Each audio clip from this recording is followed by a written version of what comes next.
Hi friends, నేను మీ సురేష్. చాలామంది నేను అడిగిన క్వశ్చన్ ఏంటంటే ఇలాంటి టైప్ ఆఫ్ డిజైన్స్ మొబైల్లో ఎలా చేయాలని చాలామంది అయితే అడిగారు. వారి కోసం వచ్చేసి ఈ వీడియోలో చెప్పిన ప్రాసెస్ని మీరైతే కరెక్ట్గా యూజ్ చేసినట్టయితే ఇలాంటి టైప్ ఆఫ్ డిజైన్స్ అయితే మీరు మీ మొబైల్లో ఈజీగానైతే చేసుకోవచ్చు. ఫ్రెండ్స్, ఇప్పటివరకు కనుక మన ఛానల్ని సబ్స్క్రైబ్ చేసుకోకపోతే మర్చిపోకుండా సబ్స్క్రైబ్ బటన్ క్లిక్ చేసి సబ్స్క్రైబ్ చేసుకొని పక్కన ఉన్న బెల్ ఐకాన్ క్లిక్ చేసి నోటిఫికేషన్ అయితే ఆన్ చేయండి. ఫ్రెండ్స్, మీరు ఏం చేయాలి అంటే ఫస్ట్ మీరు ఏదైతే ఇమేజ్ను ఎడిట్ చేయాలనుకుంటున్నారో ఆ ఇమేజ్ని సింపుల్గా ఆటో డెస్క్లోనకైతే షేర్ చేయండి. షేర్ చేసి ఆ ఇమేజ్ ఓపెన్ తర్వాత ఎప్పుడైనా ప్రాసెస్లో ఫస్ట్ ఏం చేయాలంటే ఆ ఇమేజ్ని మనం డూప్లికేట్ చేసుకోవాలి. కాబట్టి నేను ఆ ఇమేజ్ని అయితే డూప్లికేట్ అయితే చేసుకున్న తర్వాత ఒక న్యూ లేయర్ అయితే తీసేసుకుంటున్నాను. దాని బ్లెండింగ్ మోడ్ వచ్చేసి నేను ఓవర్లేలోకి అయితే పెడుతున్నాను. దేనికోసం అంటే ఈ ప్రాసెస్ చేయడానికి కోసం అయితే నేను చేస్తున్నాను. ఈ ప్రాసెస్ నేమ్ వచ్చేసి డర్జన్ అని అంటారు. అలాగే బ్రష్లో నేను సాఫ్ట్వేర్ బ్రష్ని అయితే తీసేసుకొని ఒక ఒపాసిటీ 40-50 మధ్యలో అయితే పెట్టేసుకుంటున్నాను. ఇక్కడ కింద నాబ్ని క్లిక్ చేయగానే మనకి సైజ్ అనేది ఇంక్రీజ్ అనేది డిక్రీజ్ అవ్వడం అయితే జరుగుతుంది. ఒకసారి నేను ఇట్లా డ్రాప్ చేసేసాను. మనకి డ్రాప్ చేస్తే బ్రష్ అవుతుంది. అలాగే మీరు ఏం చేయాలంటే కలరింగ్ వచ్చేసి వైట్ కలర్ అనేది మీరైతే ముందుగానే సెట్ చేసేసుకోవాలి. నేను వైట్ కలర్ని సెట్ చేసేసాను. వైట్ కలర్ సెట్ చేసిన తర్వాత సింపుల్గా ఇట్లా బ్రష్ చేయడమే. నార్మల్గా ఎక్కడైతే మనకి కావాలో అక్కడ ఆ ప్లేస్లో మీరు సింపుల్గానైతే బ్రష్ చేయండి. అంటే ఈ ప్రాసెస్లో మనకి ఏమవుతుంది, ఏదైతే ఇమేజ్ ఉందో ఆ ఇమేజ్ యొక్క క్లారిటీ పెరుగుతుంది, బ్రైట్నెస్ అనేది ఇంక్రీజ్ అవుతుంది. దాంతోపాటుగా ఆ ఇమేజ్ యొక్క క్వాలిటీ అనేది అయితే పెరగడం అయితే జరుగుతుంది. ఎక్కువగా ఈ ప్రాసెస్ షార్పెనింగ్ చేసేటప్పుడు అయితే యూజ్ అవుతుంది. ఈ ప్రాసెస్లో షార్పెనింగ్ కూడా చేసుకోవచ్చు. ఓకే ఫ్రెండ్స్, ఈ వీడియోని నేను ఇలానే కంటిన్యూ అయితే చేస్తాను. మీరైతే చూడండి ఎలా కంటిన్యూ అవుతుందో.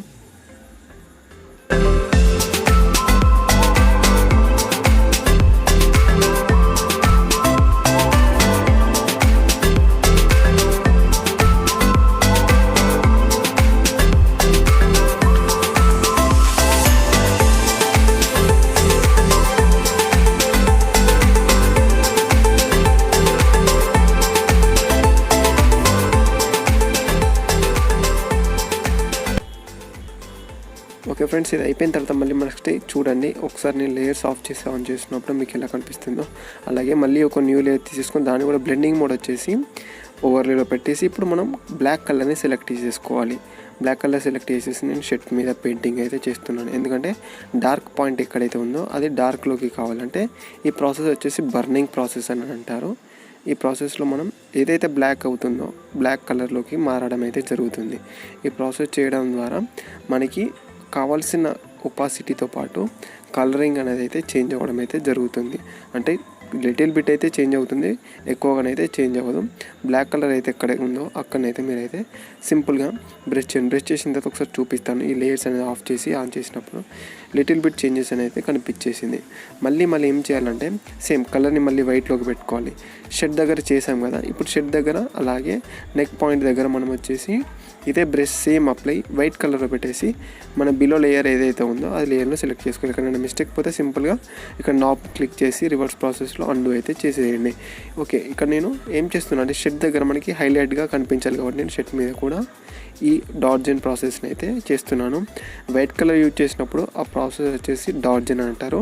బ్లాక్ కలర్ ఏదైతే యూజ్ చేస్తామో ఆ ప్రాసెస్ వచ్చేసి బర్న్ అని అంటారు. ఒకసారి నార్మల్గా చూద్దాం. ఇలా ఉండేది ఇలా చేంజ్ అవ్వడం అయితే జరుగుతుందని మీకు అర్థమవుతుంది. ఎట్లా చూద్దాం ఒకసారి. మనకు వైట్ కలర్ వచ్చేసి డార్జన్ ప్రాసెస్లో కంప్లీట్ అయింది. అలాగే బ్లాక్ కలర్ వచ్చేసి మనకి బర్న్ ప్రాసెస్లో అప్లై అవ్వడం అయితే జరిగింది. ఒకసారి లేయర్స్ ఆఫ్ చేసి ఆన్ చేస్తే మీకు అర్థమవుతుంది. ఎక్కడైనా మీకు డార్క్గా కనిపిస్తే ఆ ఏరియాలో మీరు బ్రష్ చేసేసి డార్జన్ చేసేసి వైట్గా చేసుకోవచ్చు. మళ్ళీ ఇంకో న్యూ లేయర్ తీసేసుకొని దాన్ని కూడా ఒపాసిటీ సేమ్ అదే విధంగా పెట్టేసి బ్లెండింగ్ మోడ్ ఓవర్లేలో పెట్టేసి నేను ఇప్పుడు బ్లాక్ కలర్ అయితే సెలెక్ట్ చేసుకుంటున్నాను. అంటే మనకి ఆ సబ్జెక్ట్ ఏదైతే అంటే ఫోటో ఏదైతే ఉందో అక్కడ వరకే క్లారిటీగా కనిపించాలి. మిగతా అనేది డల్ అయినా పర్లేదు కాబట్టి నేను మిగతా బ్యాక్గ్రౌండ్ అనేది అయితే బ్లాక్ కలర్లో అయ్యే విధంగానైతే చేస్తున్నాను. నాకు సబ్జెక్ట్ అంటే మన ఏదైతే ఫోటో ఉందో దాన్ని ఒకటి హైలైట్ అయ్యే విధంగా నేను దానికోసమని నేను చుట్టూ బ్లాక్ కలర్ని అయితే అంటే బ్రష్ చేసేస్తూ బ్లెండింగ్ మోడ్ ఓవర్లే అయితే పెట్టేశాను. చూడండి ఒకసారి నేను లేయర్స్ ఆఫ్ చేస్తాను.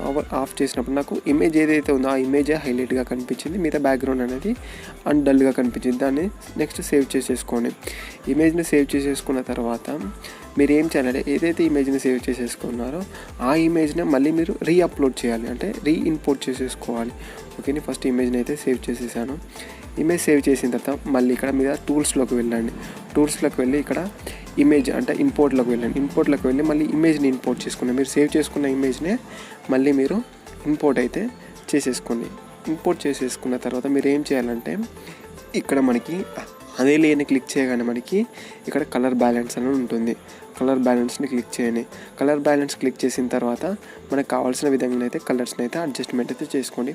ఒకేసారి నేనైతే కలర్స్ అన్ని అడ్జస్ట్మెంట్ చేసి లాస్ట్కు ఫైనల్ ఎలా ఉందో మీకైతే చెప్తాను.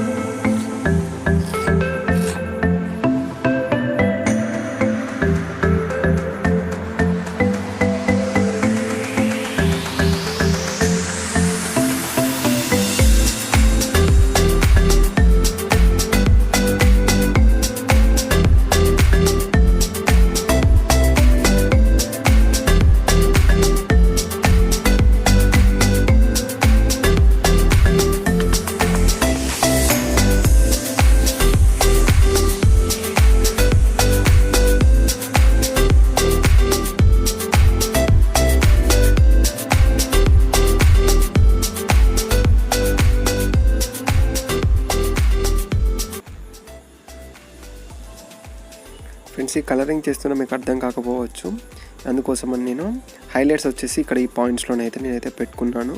అలాగే మిడ్ టోన్స్ వచ్చేసి నేను ఇక్కడ ఈ పొజిషన్లోనైతే పెట్టేసుకున్నాను. అలాగే షాడోస్ అని వచ్చేసి ఇక్కడ నేను ఈ పొజిషన్లోనైతే పెట్టేసుకున్నాను. అంటే ఈ పొజిషన్లో పెట్టుకున్నప్పుడు నాకు ఇమేజ్ యొక్క కలర్ ఈ కలర్లోకి చేంజ్ అవ్వడం జరిగింది. అంటే కొంచెం ఇలా ఉండేది, ఈ కలర్ బ్యాలెన్స్ చేయడం ద్వారా ఇలా అయితే చేంజ్ అయింది. అలాగే మనం బ్లెండింగ్ మోడ్ అయితే లేయర్ ఉందో దాన్ని డూప్లికేట్ చేసేసుకొని మీదికి పంపించేసి దీని యొక్క ఒపాసిటీ అంటే లిటిల్ బిట్ మైల్యూట్ చేంజెస్ వచ్చే విధంగా ఒపాసిటీని అయితే చేంజ్ చేసుకోండి. హెవీగా పెట్టాల్సిన అవసరం లేదు, జస్ట్ ఒక 19 to 20 మధ్యలో ఒపాసిటీలో పెట్టేసినా సరిపోతుంది. ఫ్రెండ్స్, ఇక్కడతో ఈ ఇమేజ్ అనేది పూర్తిగా ఎడిటింగ్ అయితే అయిపోయింది. సేమ్ ఇదే ప్రాసెస్ చేయడం ద్వారా మీరు ఏదైతే ఇమేజ్ని అనుకున్నారో ఆ ఇమేజ్ని సేమ్ ఇదే విధంగా అయితే మీరు చేసినట్టయితే ఇమేజ్ యొక్క ప్రాసెస్ని అలాగే ఇమేజ్ యొక్క ఎడిటింగ్ని అయితే ఈజీగా రీటచ్ చేయడం ద్వారా చేంజ్ అయితే చేసేసుకోవచ్చు. ఫ్రెండ్స్, ఈ వీడియో కనుక మీకు నచ్చిందని అనుకుంటున్నాను. నచ్చితే కనుక మన ఛానల్ని సబ్స్క్రైబ్ చేసుకుని అలాగే ఈ వీడియో ఎలా ఉందో కామెంట్ సెక్షన్లో కామెంట్ చేయడం మాత్రం మర్చిపోకండి. Thanks friends, thanks for watching this video and జై హింద్.